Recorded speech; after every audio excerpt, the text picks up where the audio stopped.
Good morning, everyone. Excuse me. Good morning, everybody. Welcome to another episode of Michael in the Backyard. This episode is going to be a little different than most. While I'm walking in my dark shop right now, I'm going to find me a Phillips screwdriver because the base of my GoPro mount needs a little attention. Just like the rest of us in our life, we don't need tension, but nuts and bolts and screws do.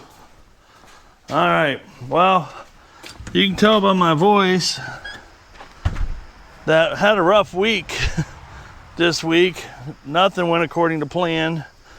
I was planning on getting a lot of stuff fixed in the evenings this week. Turned out today is Saturday.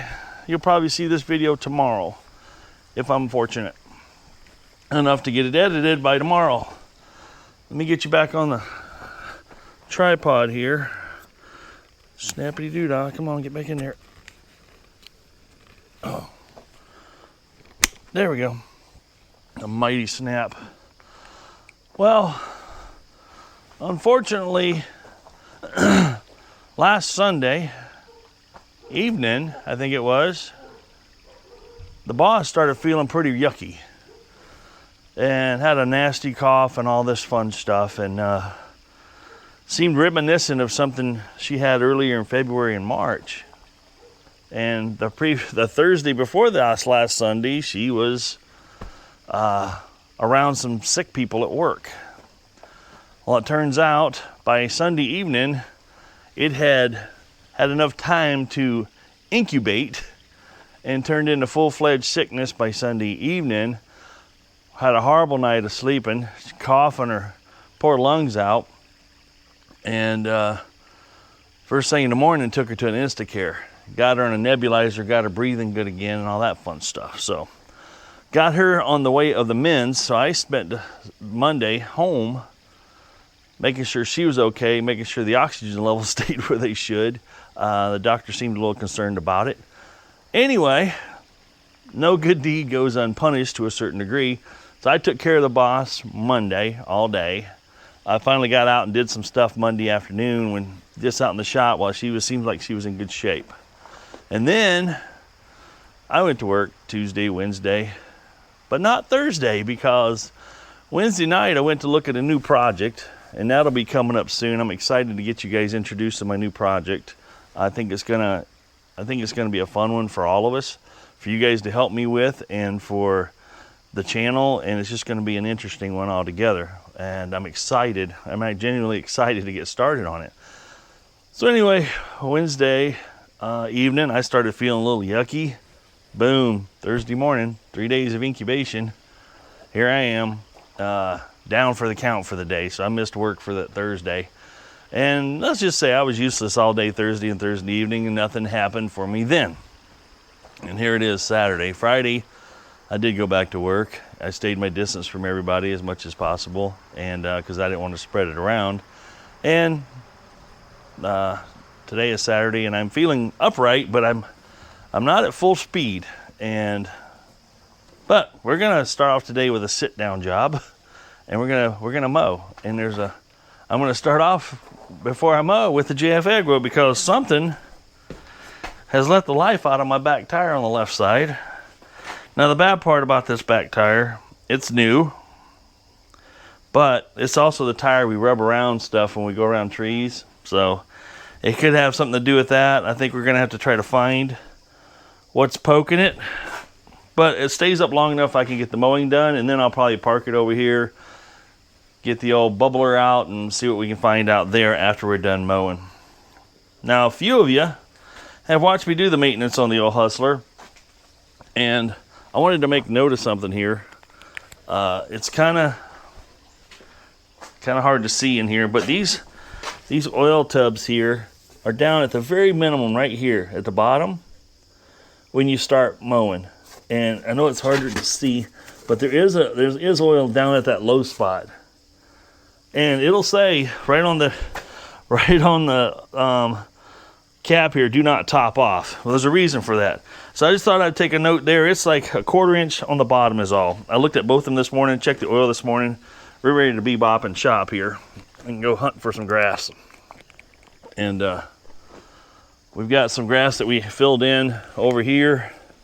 There was a low spot in the yard here. I put 2 buckets of dirt there. We've seeded and put straw over it, and it's coming in nicely. And we can do the same thing in the front yard. But by JFEGWO to the rescue once again. We're gonna, oh, I had this set and it turned off. Come on. Mode. Yeah, 20 pounds. Let's go. See how fast it pumps this tire up for me. I use my JFEGWOs a lot. Primarily jump starting things, putting air in tires, checking my tires on my automobiles. You know, if you don't check those regularly, they do air down over time and change of seasons. So I use it I just use mine more than most people probably do, but they probably should use more than they do. Amazing how much better it works when you put the joint together. Now these come with a screw together piece here, and that's important to use because where this screws onto the valve stem, we'll go straight onto a valve stem, but this can get pretty warm, and when it comes down hooking it, this is hot. This is not. All right, let's fire this baby up, put the JFEGWO away, and get busy mowing. Why are we sitting on fuel? Let's start off with a fuller tank than that. I don't know about you folks, but for the grandkids and everything, I'm labeled all these with the picture of the vehicle and the fact that this is regular gas, no ethanol, AMSOIL in the oil tank. So this is for the red 4-wheeler. It takes 2-stroke. So I know this is regular gas. So when we have our 4th of July get together and we're just running through all these little wheelers, nobody accidentally puts straight gas in the 2-stroke premix and smokes a motor for me. So it's worth the time to take a little picture, laminate it, zip tie it to your handle so that you leave them to their own devices. They do the right thing for you. And it's kind of fun though, at the end of the day, end of the 4th of July weekend, it's almost like a demo derby. It's like, which is going to be the last mini bike or 4-wheeler or go-kart standing, you know, because these things, those go-karts and stuff, and they're not built for extreme dependability, and none of mine are brand new. This video, like I said, is going to be a little different. Follow me through. I'm going to cover a bunch of different topics about a bunch of different things. You may pick up some tech tips and tricks. You may not, and maybe you just enjoy the footage and some of the time lapse that's going to go on here. But yeah, this old Eaton Viper here is a little 50cc 2-stroke, still running, still gunning. Electric start still works.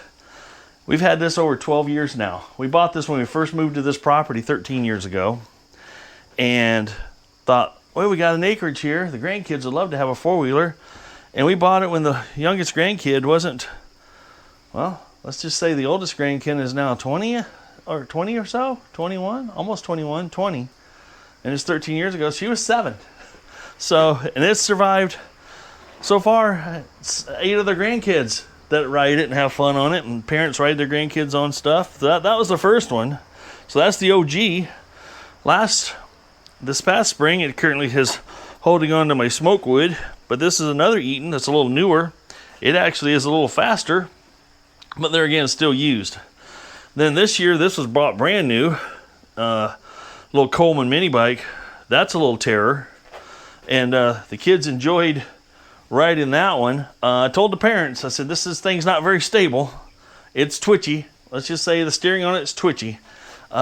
Just because of the engine, you know, there's not a lot of engineering behind mini bikes to make them roadworthy, safe, and non-twitchy. It's a mini bike, for goodness sakes. And we bought that one, and that one dumped about every kid that was on it. But all the kids here wear helmets. And this one we bought toward the end of the weekend. Didn't actually deploy that one yet. My son, the drone pilot, will tell you how fast that one will spill you over on your head. Hence the bolts broke off here, and this handlebar is bent down a little bit. It sent him at wide open speed. Top speed on this one's 29 miles an hour. Top speed on this one's 21 miles an hour.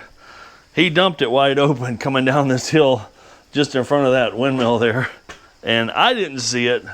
My daughter saw it from the balcony, and the look on her face when she saw what happened looked like she just saw something out of a horror movie. And I turned around and he's laid out flat on the ground. His glasses had flown off his head, and and he didn't come back the next day. He was at home recovering. And he says, just last weekend when he was out, he goes, I'm about 99% recovered. He says he still feels it a little bit. And that's been weeks ago, like 4 weeks ago. Anyway, but yeah, you gotta have a little respect for these little guys. They will maim you, for sure. So, safety first. All my kids, grandkids wear helmets before they ride them. All right, let's get you, I'm gonna put you up on the deck here, and we're gonna mow this back quarter here on time lapse. And then we'll do the front yard, where I actually planted grass up there too, and we'll see how it looks. Hopefully it's time to mow it over once at least. All right, enjoy the time lapse, enjoy the rest of the video. I appreciate you guys coming along for the ride, and I'm hoping to be back on some more fun stuff soon. Well, I'm on more fun stuff today already. By golly, I'm already up and recording in the AM on a Saturday after being ill 2 days ago. Still recovering, but there ain't nothing in the doing it but the doing it, so let's get after it. See if I can get you guys a good view from up here. This is up on the deck.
we got all the mowing done. And this is what I wanted to show you. When I'm done mowing after 2 hours, take a look at this level now. You can see that it's up near this where it says Hydro Gear. And that's why it says full cold down here at the bottom. But as you can see, a lot more fluid expands up into that container. Well, this thing's had a long, hard summer. It's got more mowings left in it this summer, but I need to power wash this thing off and just get it a good cleaning before we get deeper into the fall season. Hey.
Whew. Wow, that was a lot of power washing. But things look a lot better. They sure do.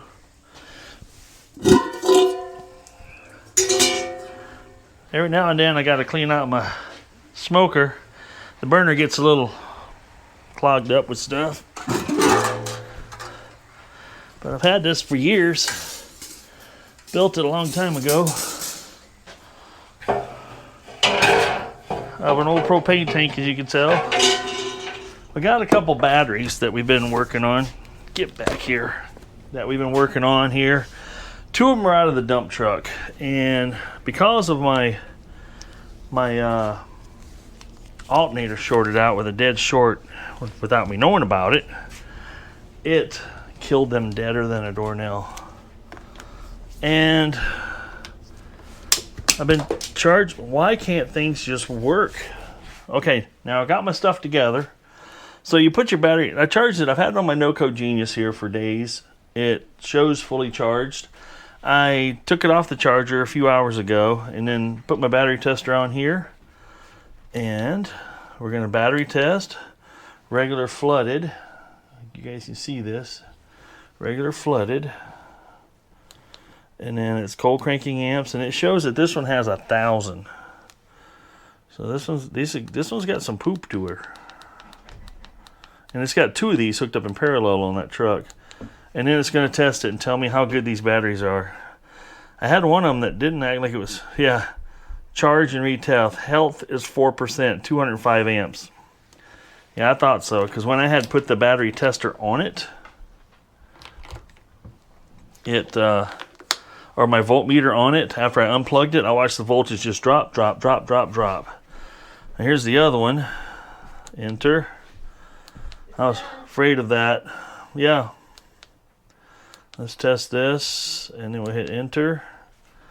And we'll see how good this one is. I don't have high hopes. See, 58%. See, and it says charged 100%, 13 volt, some volts, but it's only at 765 amps, where the other one was just, it's toast.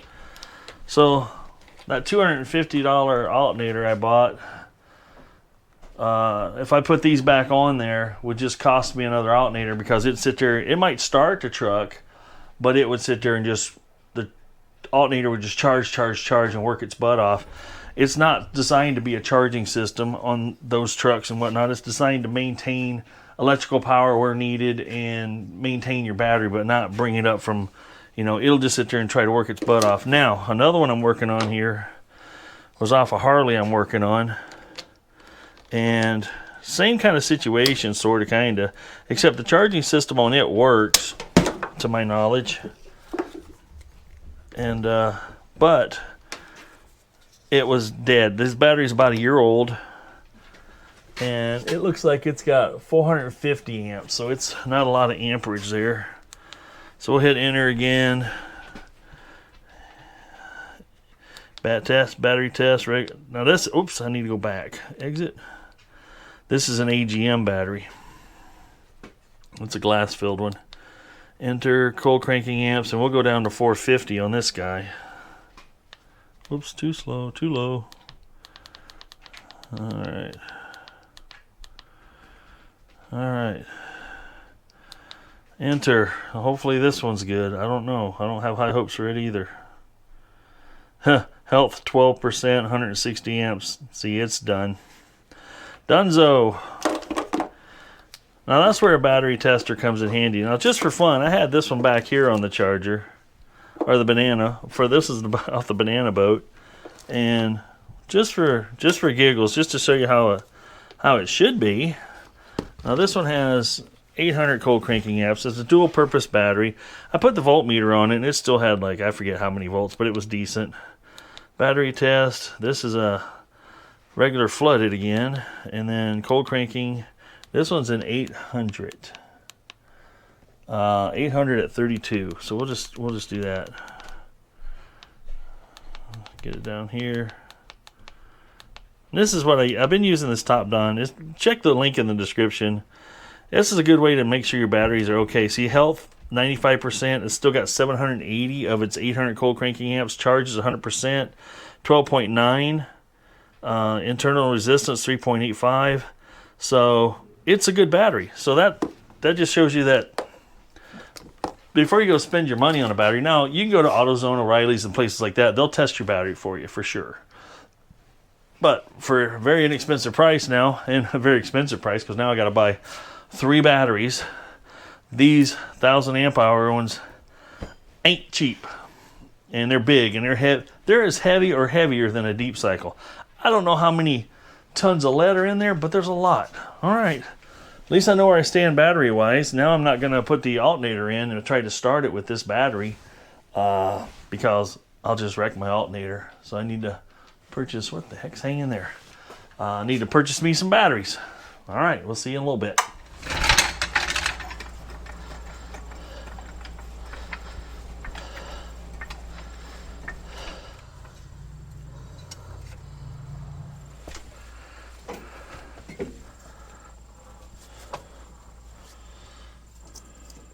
All right, let's look for a leak.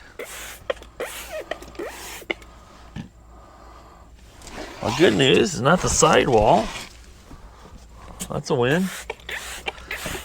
Everything else I can plug. Ow, this concrete is not comfortable to sit on.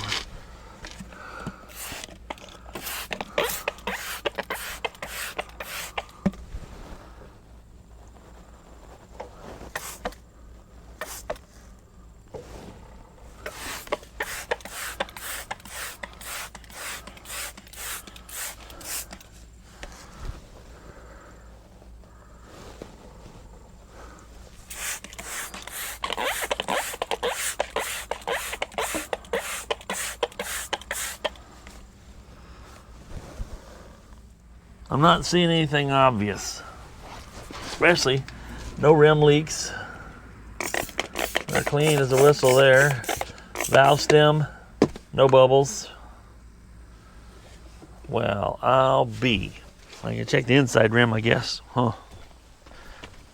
Get right down here on the ground. Oh.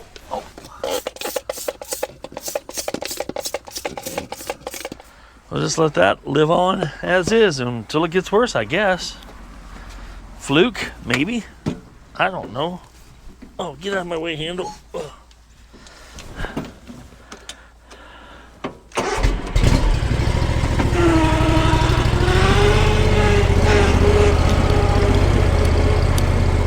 Well, at least we took a look. I don't know. That tire's done that twice now, where it'd be up for a month or two. Next thing you know, it's like down. So is there something in the tire that I'm not seeing? Then when you park it just so, it leaks down. It's the only thing I can think of. So we'll go ahead and work on Big Mo. No. We left off before. I call it the little break. I had lunch. And the batteries were all 3 bad. So I can't put I can put the alternator back in the truck, but I can't start it without new batteries. Otherwise, I could start it, but the alternator is going to instantly start to work its butt off for no reason, trying to keep bad batteries going and charged. Put excessive wear on my alternator that it doesn't need to do. So, and the motorcycle I've been working on, I can put the starter in it, primary cover back on, and get it ready for me to bump it over. I can get that far, and I'll do that when it's dark out. I got lights in the shop. I got to do daytime work right now. So, next logical step is let's see if we can patch Big Mo up and make him useful. Because of that little, bushing problem that I brought up in the last video. Let's just see if it's by some reason. Nope, still hanging out down there. Yep, still not in the right spot. I have an idea / plan to see if I can patch it up. And when I mean patch it up, I mean we're not going to make it perfect. But we're going to make it get through this season is the plan. And it may have other plans. Let's just hope Big Mo starts and pulls around to the other side of the yard.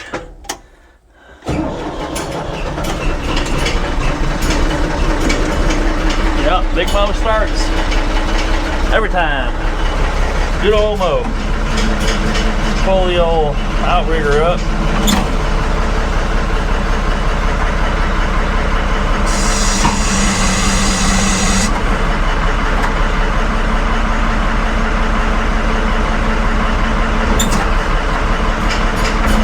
I always let that down so that it, uh-oh, look out, the boss, she's out there on patrol. We got a Siamese cat in a tree, in a hollowed out tree. She's had kittens. She's always going out and checking on that cat. Okay, first gear, forward gear. Bucket up. Ease out of here. Since I've dug this out up front, I have to do a little dance here. And that dance is I have to let this back end down just a skosh. About like that.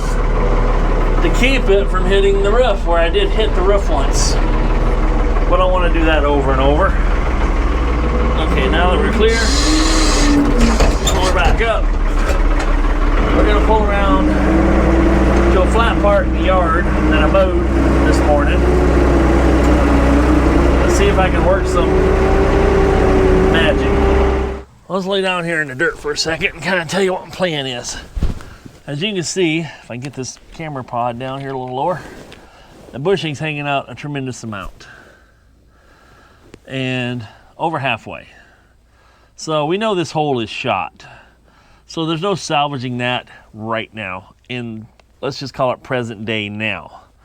So my thoughts are, I'm gonna get a jack under here with a plate on it, and I'm gonna jack this thing up, put all the pressure of the tractor on it, drop the backhoe bucket down and do some diggle, shaky, shake, and see if I can get this back up in there. First, I'm gonna clean all this off. I'm gonna get it as clean as I can, and I'm also gonna pull that zerk out to make sure I can get grease through there. Because I wanna be able to get grease back up in here, as you know, so when I weld it in place, it can smoke like the high heaven, but I wanna be able to keep greasing it and minimize the abuse to the pin and the bushing moving forward. That's the plan. So it's not a great plan, it's not perfect, but it is a plan. And that's what I'm gonna attempt to do. So let's get the bottle jack out here. I got a 20-ton bottle jack. I'm gonna get a steel plate here, get something firm to put on the ground so we can push up as square as possible. But first, let's get that zerk out and let's see if we can get this thing to take some grease. And let's see if I can clean all this, get the wire brush a hold of this and see if I can scrub all this off clean enough. And that way I can flush out as much dirt as I can. And I'll just grease it 3 times, 4 times more often than I grease everything else, just to see if I can make it last a little longer. Ideally, in the future Michael's gonna come up with a line boring apparatus, because I need to line bore this hole and this hole in line with one another. Now, as you can see, this ear here is welded on. It has been welded in place. So the other option is to, now the bottom part here is also a weldment.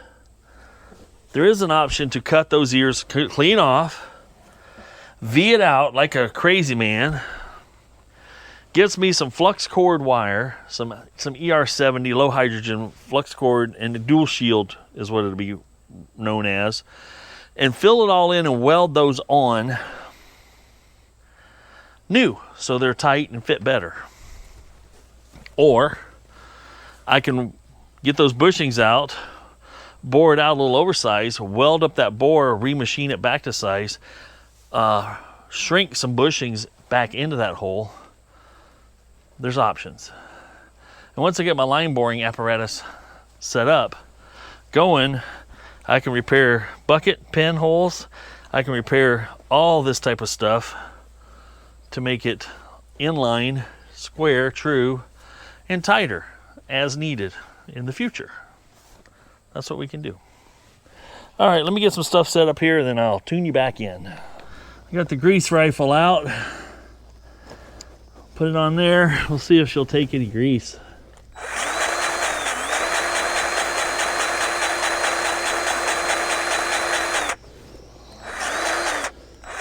Yep. So the grease will pass through. That's good news. We'll clean out this little hole here too. So when we push things back up,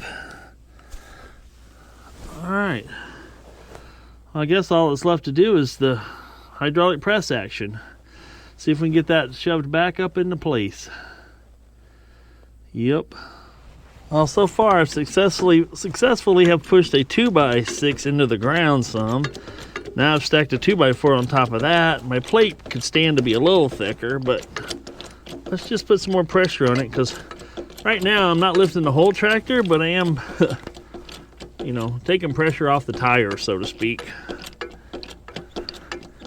Now there is a ton of, I don't know what you want to call it, pressure on this whole thing, just from the standpoint of I haven't taken any weight off the bucket yet.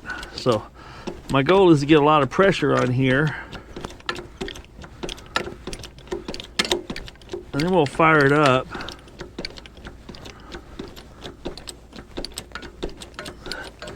And see if I can, just by wiggling the bucket around, can I get it to go up in there a little bit. I'm trying to get it just square and flush is the goal.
Hoping I can pick this up.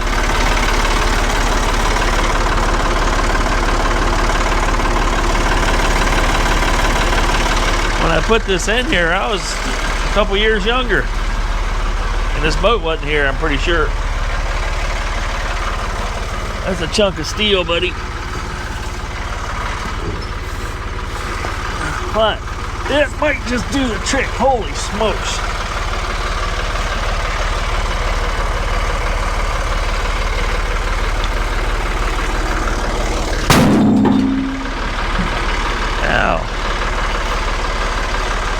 That was loud. That had my ears ringing. Woo!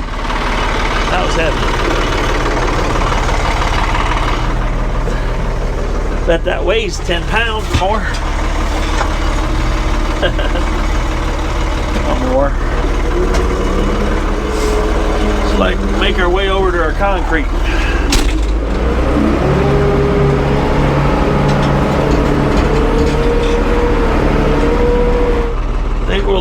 outriggers to kind of stabilize me.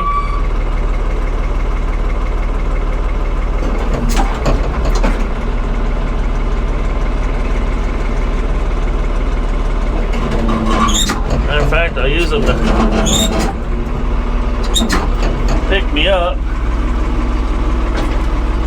And I'll let that piece of metal roll across the yard like a dummy. Oh, we're way off the ground. Help me, help me. I'm falling. Oh, that first step's a doozy. Whoa. Okay, so we're up in the air here a bit now. All right. I raised it up a lot. So, there.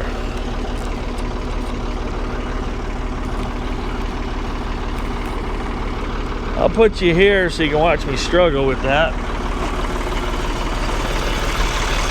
Why? Should have dumped it over there first. Man.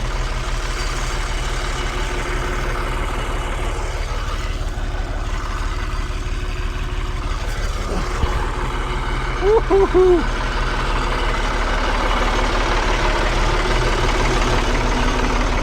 That's a brutal lift, I'll tell you that. Ugh.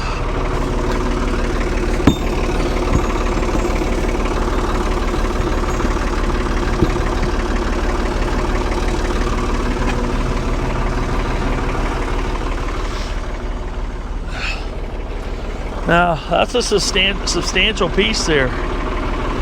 That should be, you know, we're looking for a lot of rigidity. I think we got it.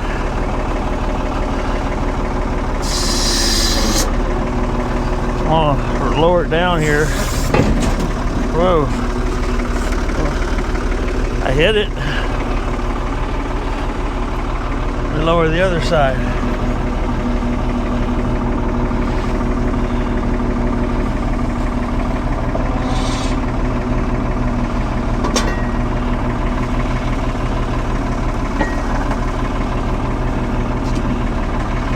Okay, outriggers are up. And that's sitting on that bushing pretty solid. Oh boy. I'm gonna get inside now, try something.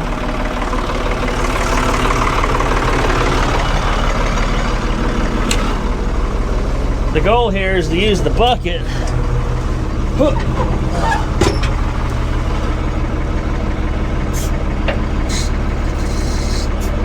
Put that plant it firmly on the ground.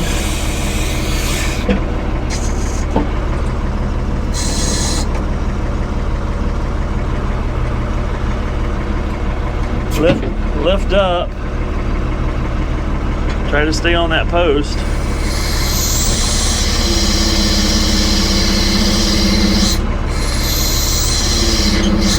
Okay, now I'm suspended.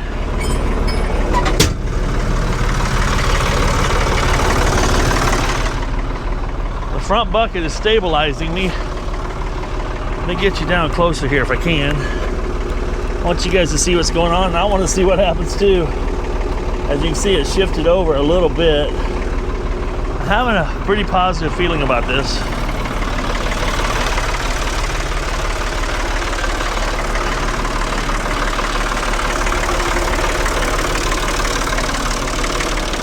Trying to use the tractor's weight and hydraulics to my advantage. There, that looks pretty centered. Yep. All right, hard smack.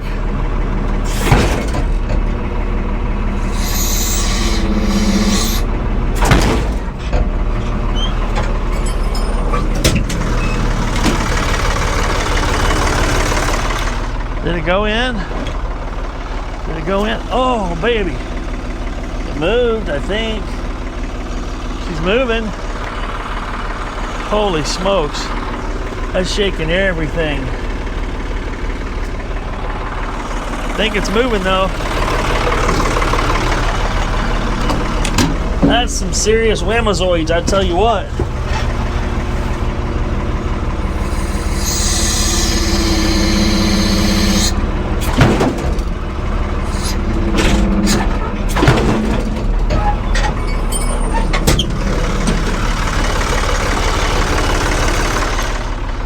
There's no way that was ever going to go back in there with a hammer. Wow, it's still not going all the way in. Holy smokes. What's it going to take? Looking to get back centered on it again. Ugh.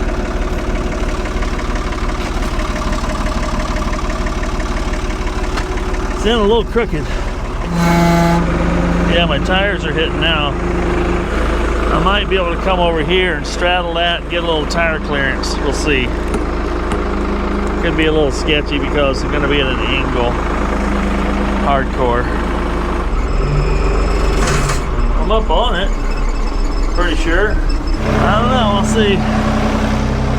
Sink or swim.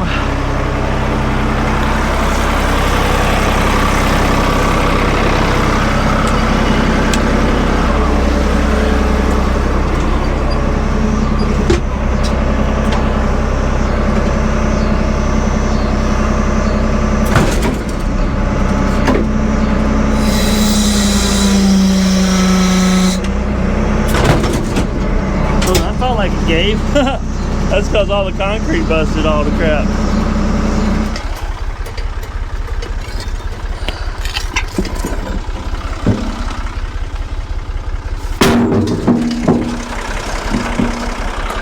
Oh, that's nasty.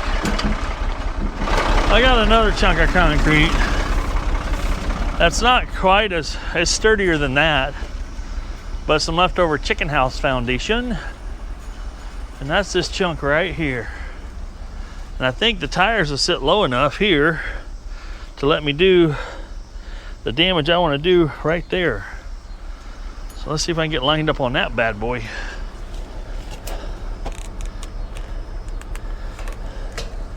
Progress is being made at a snail's pace. Stage is set. About right there. Oh no, not that far. Struggles are real. Alright. There. Don't move. If it hasn't been made clear yet, I don't know what I'm doing, but I'm trying. I can't see my concrete now. Where is it? There it is.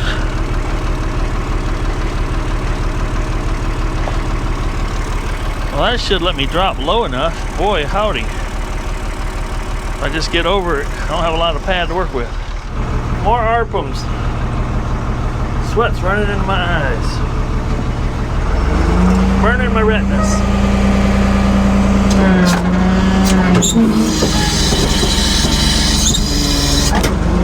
Oh, boy.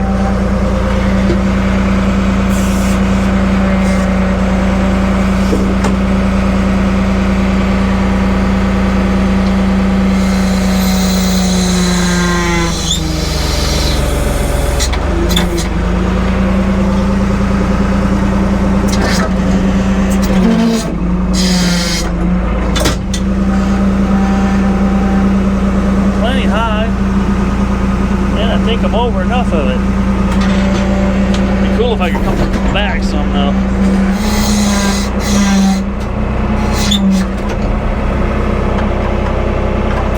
I think that gives me enough leverage. Let's see if I can get that pin under.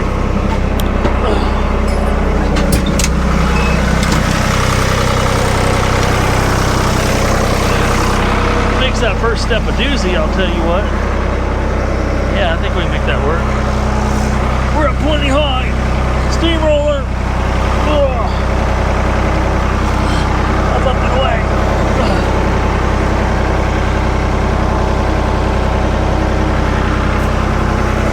Okay.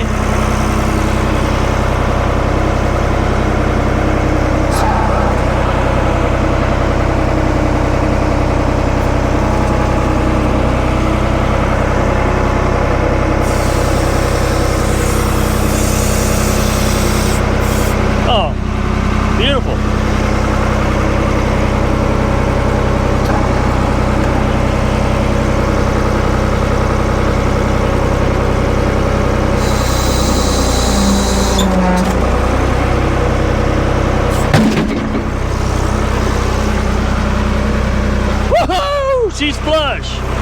Hot diggity dang. Yeah. Killer blow there, buddy.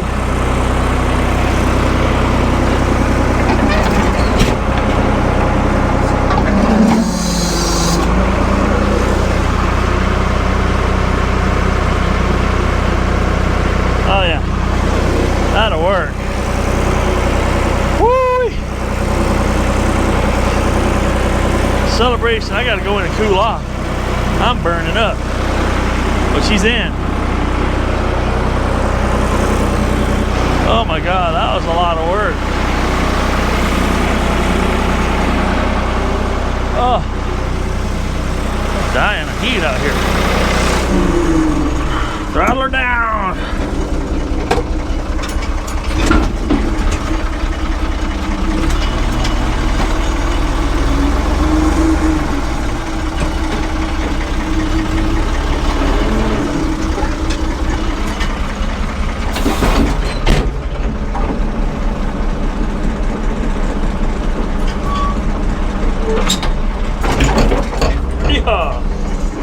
Well, I'm gonna call it a night because I think I've overdid myself a little bit.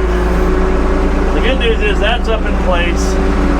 In the morning, we're welded up in place, and the backhoe's back in business. We'll shoot it full of grease, and everybody's happy.